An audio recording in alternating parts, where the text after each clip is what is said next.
A'udzu billahi minasyaitonir rajim. Bismillahirrahmanirrahim. Alhamdulillahi rabbil alamin. Allahumma shalli ala sayidina Muhammadin wa ala ali sayidina Muhammad. Amma ba'du.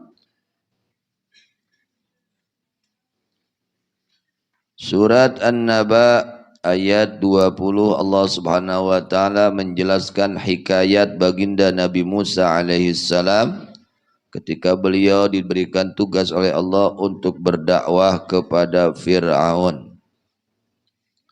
Allah berfirman, fa'arahul ayatal kubra, maka memperlihatkan Nabi Musa alaihissalam kepada Fir'aun akan mukjizat yang besar. Itu mukjizat yang 9, diantaranya tangannya Nabi Musa menjadi mukjizat, juga tongkatnya Nabi Musa menjadi mukjizat. Yang 9 itu. Bagaimana Firaun ketika diajak, diingatkan, dinasehati, menerima? Oh, ternyata tidak mau menerima. Gengsi untuk menerima nasihat. Nah, ini contoh, ya. Jadi kita ini jangan gengsi, jangan alergi terhadap nasihat. Kalau itu datang dari siapapun, kalau nasihat kita terima, ya. Apalagi nasihat dari Allah, nasihat kalamullah, nasihat dari Nabi Muhammad sallallahu alaihi wasallam, kita terima, ya. Itu. Nah, ini Firaun ketika diajak, diingatkan, dinasihati oleh Nabi Allah Musa alaihissalam, bagaimana sikap itu Fir'aun? Fakadzdzaba Fir'aunu Musa, maka mendustakan Fir'aun kepada Nabi Allah Musa alaihis. Sudah jelas mukjizat diperlihatkan oleh Nabi Musa kepada Fir'aun, ya, tapi Fir'aun malah menuduh dusta kepada Nabi Musa alaihis salam. Wa asallaha ta'ala, dan dia bermaksiat kepada Allah Ta'ala. Sudah jelas tanda-tanda kekuasaan Allah, ya, diperlihatkan oleh Allah, masih juga tidak mau beriman. Tsumma adbara anil iman, kemudian berpaling itu Firaun dari keimanan, tidak mau beriman.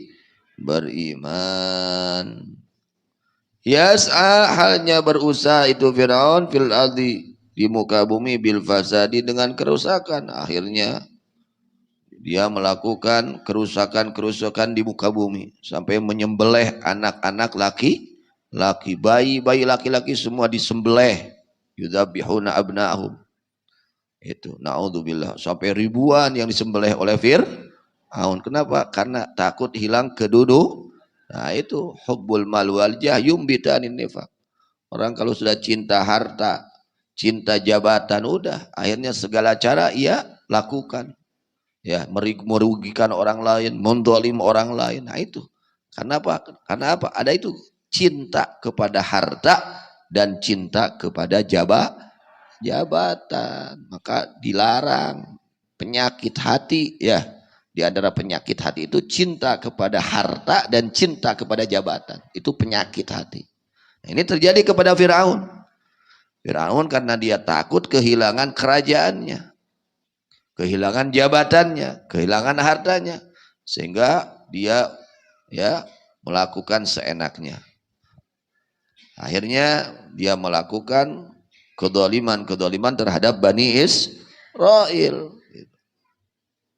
Fahasyara fanada, setelah diajak oleh Nabi Musa alaihissalam untuk beriman kepada Allah Subhanahu wa taala, malah ini Fir'aun melawan dan mengadakan kerusakan, dan akhirnya ini Fir'aun menantang kepada Nabi Musa alaihis salam. Dia kumpulkan tukang sihir sekota Mesir, semua dikumpulkan untuk melawan siapa? Nabi Allah Musa alaihis salam, wa jundahu, dan tentaranya.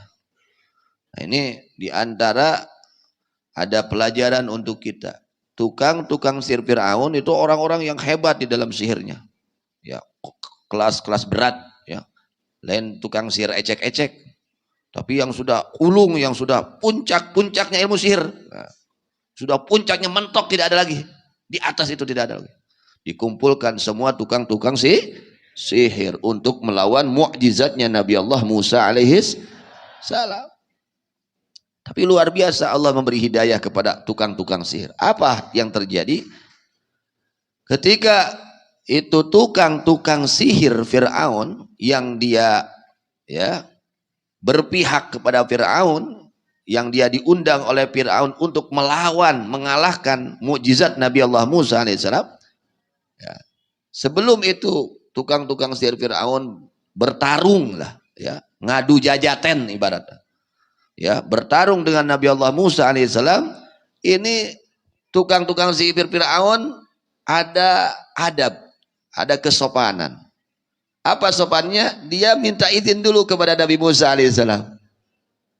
Wahai Musa, apakah saya dulu yang akan menampakkan ya ini sihir, ya jajaten, atau paduka dulu? Izin heula. Ya, ini luar biasa ya. Izin dulu. Padahal hanya izin. Mohon izin kepada Nabi Mu. Padahal musuh. Kira kaya musuh izin heula. Ya, luar biasa. Nah ini luar biasa. Beradab kepada seorang kekasih Allah.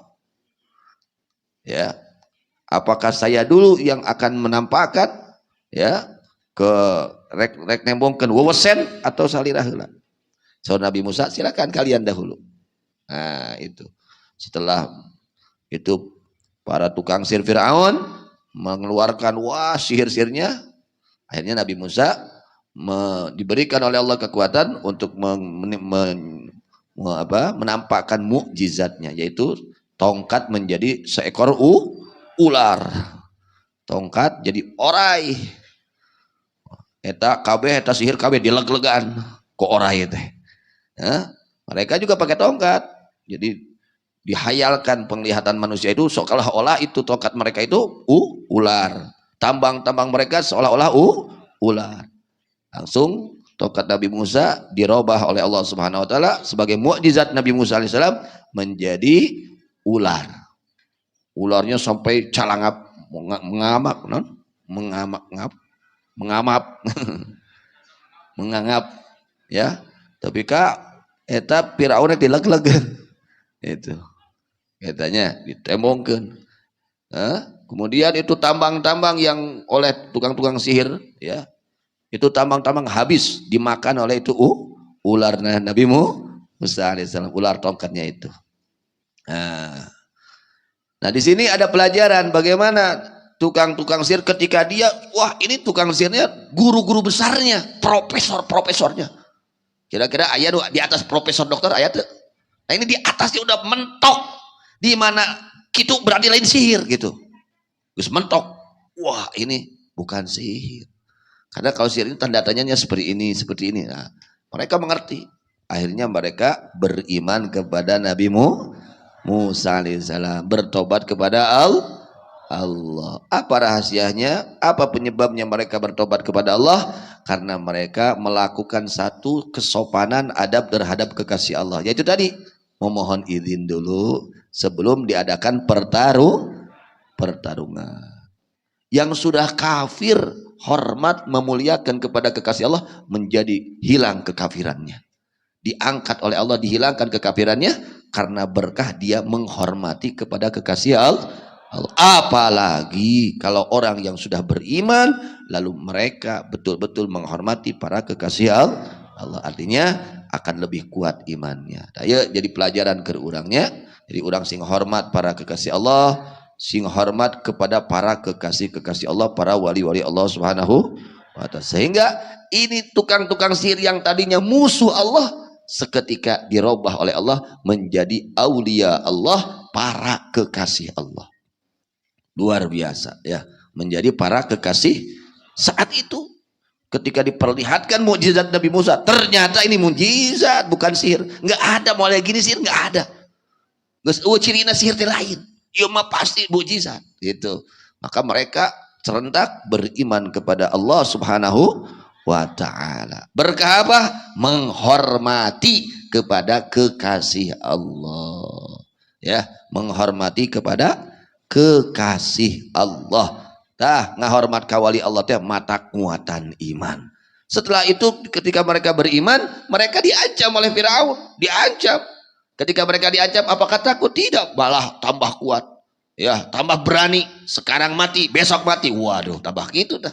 Ya, ini berkah apa? Menghormati kekasih Allah. Oleh karenanya ya, hati-hati zaman sekarang banyak orang yang tidak memuliakan, tidak menghormati para kekasih Allah. Jangan sampai kita terjerumus golongan mereka. Kita muliakan para kekasih Allah Subhanahu wa taala.